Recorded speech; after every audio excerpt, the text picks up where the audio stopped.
बुधवार का दिन सभी देवी देवताओं में सबसे पहले पूजे जाने वाली भगवान गणेश को समर्पित होता है। बुधवार के दिन उपवास रखने का विशेष महत्व है, क्योंकि बुधवार के देवता भगवान गणेश बुद्धि के देवता है। ऐसे में बुधवार के दिन व्रत रखने पर जीवन में सुख समृद्धि आती है और समय मंगलमय रहता है। ऐसी मान्यता है कि जो भी व्यक्ति बुधवार के दिन व्रत रखता है और पूरे दिन भगवान गणेश की आराधना करता है, उस व्यक्ति के जीवन में कभी भी धन धान्य की कमी नहीं होती।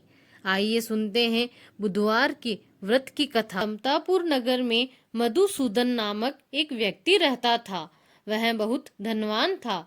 मधुसूदन का विवाह बलरामपुर नगर की सुंदर लड़की संगीता से हुआ था।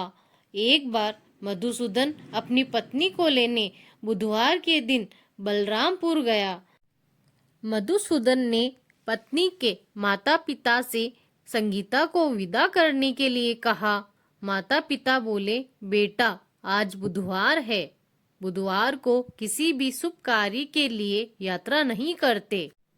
लेकिन मधुसूदन नहीं माना। उसने ऐसी शुभ अशुभ की बातों को न मानने की बात कही।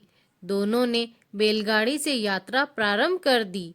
2 कोस की यात्रा के बाद उसकी गाड़ी का एक पहिया टूट गया। वहां से दोनों ने पैदल ही यात्रा शुरू की।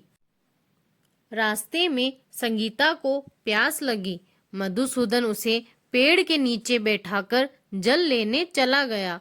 थोड़ी देर बाद जब मधुसूदन कहीं से जल लेकर वापस आया तो वह बुरी तरह हैरान हो उठा, क्योंकि उसकी पत्नी के पास उसकी ही शकल सूरत का एक दूसरा व्यक्ति बैठा था। संगीता भी मधुसूदन को देखकर हैरान रह गई। वह दोनों में कोई अंतर नहीं कर पाई। मधुसूदन ने उस व्यक्ति से पूछा, तुम कौन हो और मेरी पत्नी के पास क्यों बैठे हो? मधुसूदन की बात सुनकर उस व्यक्ति ने कहा, अरे भाई, यह मेरी पत्नी संगीता है। मैं अपनी पत्नी को ससुराल से विदा करा कर लाया हूँ। लेकिन तुम कौन हो जो मुझसे ऐसा प्रश्न कर रहे हो? मधुसूदन ने कहा, तुम जरूर कोई चोर या ठग हो। यह मेरी पत्नी संगीता है।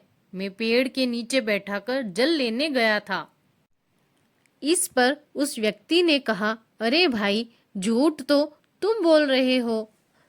संगीता को प्यास लगने पर जल लेने तो मैं गया था। मैंने तो जल लाकर अपनी पत्नी को पिला भी दिया। अब तुम चुपचाप यहाँ से चलते बनो, नहीं तो किसी सिपाही को बुलाकर तुम्हें पकड़वा दूंगा। दोनों एक दूसरे से लड़ने लगे। उन्हें लड़ते देख बहुत से लोग वहां एकत्र हो गए। नगर के कुछ सिपाही भी वहां आ गए। सिपाही उन दोनों को पकड़कर राजा के पास ले गए। सारी कहानी सुनकर राजा भी कोई निर्णय नहीं कर पाया। संगीता भी उन दोनों में से अपने वास्तविक पति को नहीं पहचान पा रही थी।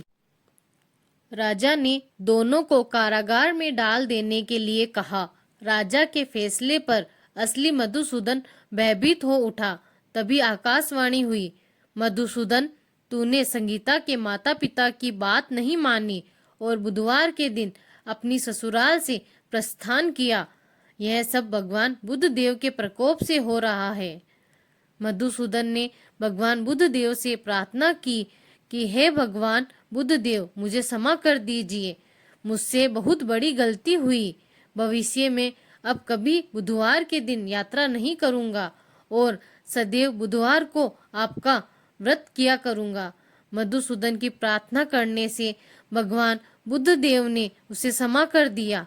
तभी दूसरा व्यक्ति राजा के सामने से गायब हो गया।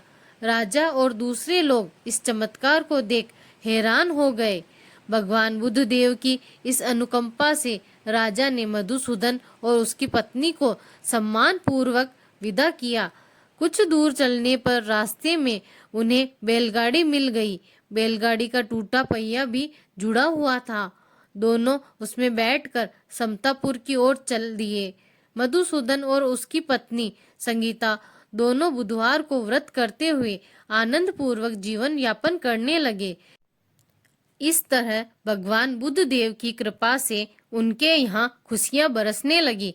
इस तरह जो स्त्री पुरुष विधिवत बुधवार का व्रत करके व्रत कथा सुनते हैं, भगवान बुद्ध देव उनके सभी कष्ट दूर करते हैं।